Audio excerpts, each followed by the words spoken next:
Hey everybody, so this is the continuation of the soap calc recipe making, or verifying a recipe in soap calc. And we're doing the vitamin E boosters, the one that I showed you guys. I'm doing Goldilocks as well. Remember the book that I mentioned in the previous video? That's where these names come in. So, I'm going to be measuring up my coconut oil, my wheat germ oil, and my jojoba oil. Alright, and as you can see here, we have a couple of different containers.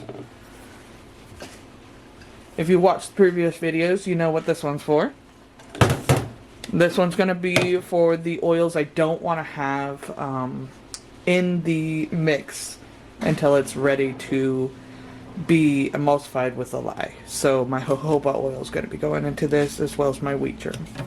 And then I will add them to the coconut oil when it's all heated up and about ready to add my lye. Gotta have your spray bottle of alcohol. Spray everything. Like, doesn't matter, just spray it all. My big thing of coconut oil.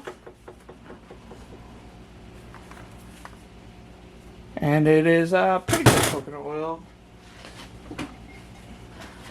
Got it at Big Lots, I believe. So now I'm going to arrange my crock pot so that it will sit on here evenly. Make sure it's all even and not wobbly.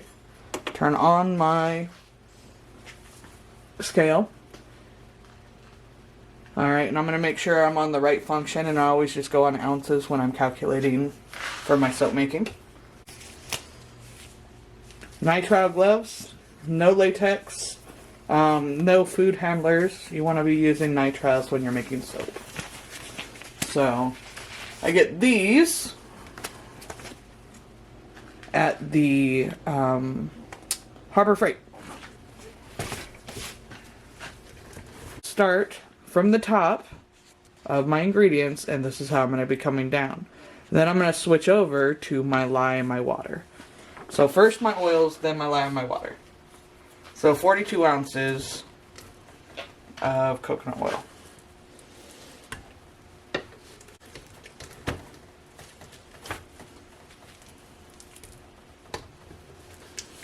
This makes about a gallon of shampoo. So as you saw, I put my crock pot on before I turned it on, my scale. And if you do that, it actually tears it without you having to hit the tear button. Little trick I learned. Okay, now that I'm done with my coconut oil and we are at 42 ounces, as you can see, we have a funky number. This is actually the total weight of that crock pot with the coconut oil. And we're going to tear that out. Then we're going to measure out 3 ounces of jojoba.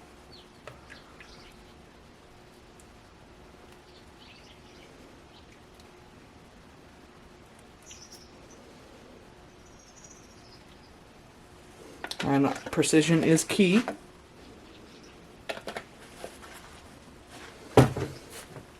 We're going to tear it again because this may be, because we're going in ounces instead of grams, which is slightly less precise. So this may actually be 3.04, 3.03. So we're going to make sure to tear it out. And we're going to pour in our wheat germ oil.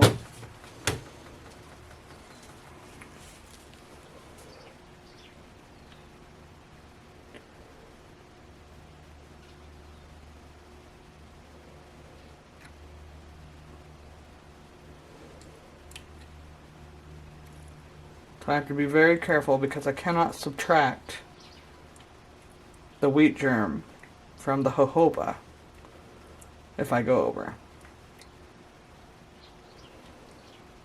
Perfect. So, there's that. So, jojoba, wheat germ, and those are done, and the coconut oil is also done. So I'm going to take those, close them up, and get them out of my way. So when my coconut oil's all melted, then I will pour these into it just to help shorten the amount of time that it's in a high heat. It is going to be in a high heat no matter what. But these oils, they seem to do pretty well in not being destroyed by high heat. So I just give them a little extra time away from the heat. Hopefully that makes sense. So now I'm going to do my water. So I said 20 ounces in my last video.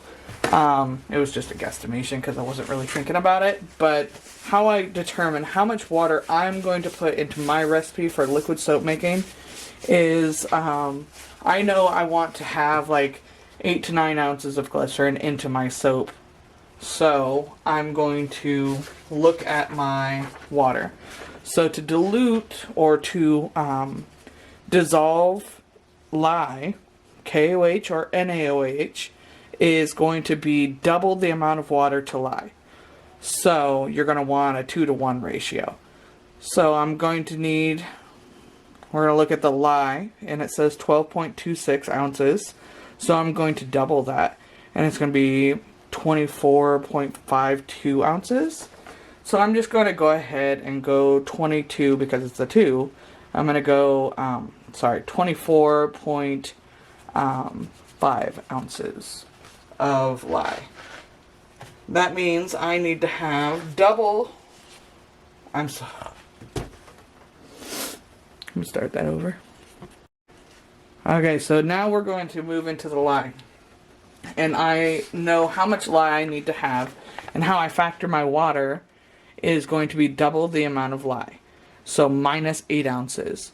So it's always a 1-to-1 ratio to dissolve lye, period.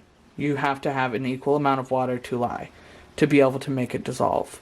It's not optimal to do it that way for a soap making recipe, which is why I'm going to be adding the 8 ounces of glycerin. So we have 12.26 ounces of lye. I'm going to round that up to 12.3. And then with the water, it's going to be 12.5 is what I'm going to go with for water.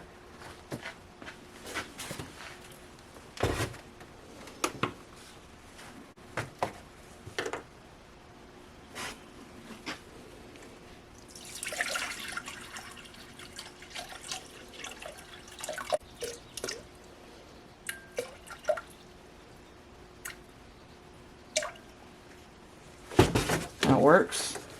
So the one part that you don't have to be super duper precise in is your water. So here's this, and I'm going to actually just leave it like that, and I'll add in my glycerin after I've dissolved my lye. Here's a separate container that I'm going to be using for my lye. I'm going to tear that out. 12.26. We're going to go 12.3.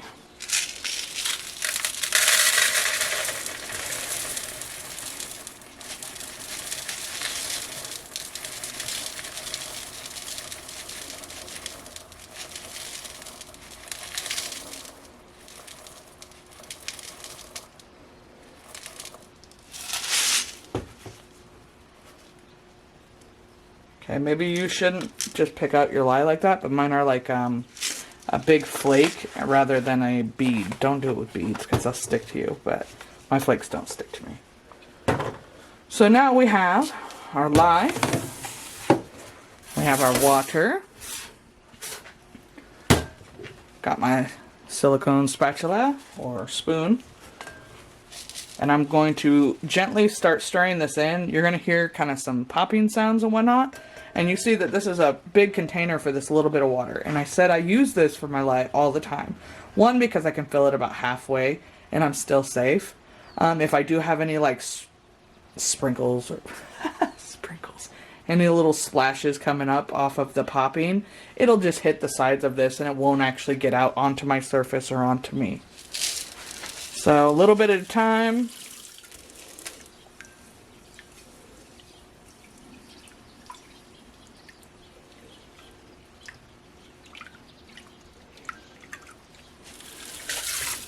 And you see that it's going cloudy, which is fine.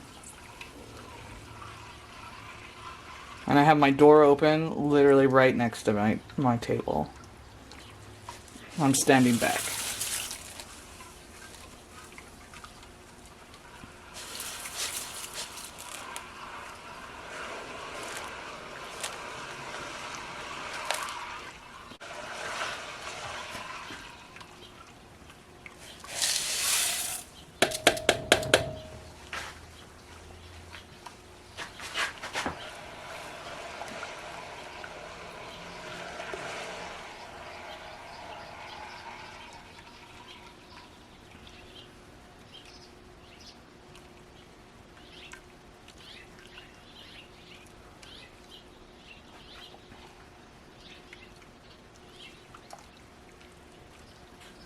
Okay, so what I'm doing is I'm just going to keep stirring it until it starts to clear. And when it clears, you're going to make sure that there's no clumps of the live flakes or beads in there.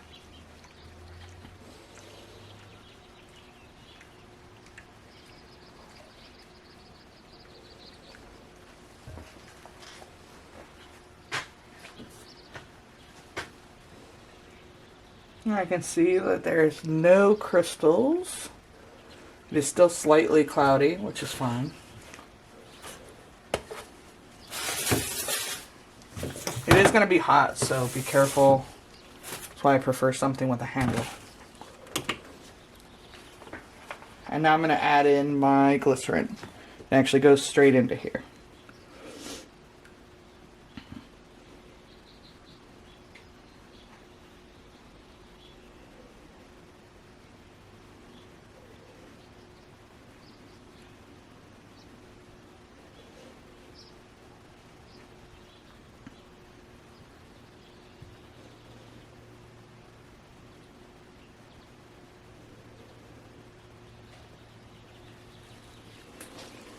Alright. Now I'm going to go ahead, I'm going to stir this up for a little bit. Whoops. Stir this up for a little bit, and then I'm going to put all my other supplies away because I'm done with these for now. And as you can see, it is absolutely clear. So, let that finish dissolving and integrating with the glycerin. And I will get my crock pot up and my oils melted. Alright, so what I got here is the crock pot. And you're going to be like, wow, that's a really used crock pot. It really is a used crock pot. This is what I make all my cook soaps in, is this one. And I have another one that's slightly different, same size. And I got both of them at the Goodwill for like $4. So the Goodwill is a good place to get things that you need that you know will expire. I know that this thing will not last me very long. No crock pot can really handle the abuse that you put it through when you're cooking soap. And I cook bar soaps and I cook my liquid soaps. So I don't cook all my bar soaps, but I cook a lot of them. Just so that way I can hold my fragrances better, or perhaps my essential oils, like citrus oils, are really sensitive to heat. So I don't use very many citrus oils in cold process. So if I'm going to do a citrus, like say an orange soap or something, it's going to be a cooked soap, which is its own kind of technique that is in a category all by itself. This is basically a spin-off of that. Cooking your soap. And cook soap is actually how soap began. So I'm going to go ahead, let this melt down, and then I will bring you back when this is melted and we're getting ready to add our other oils and add the lye water.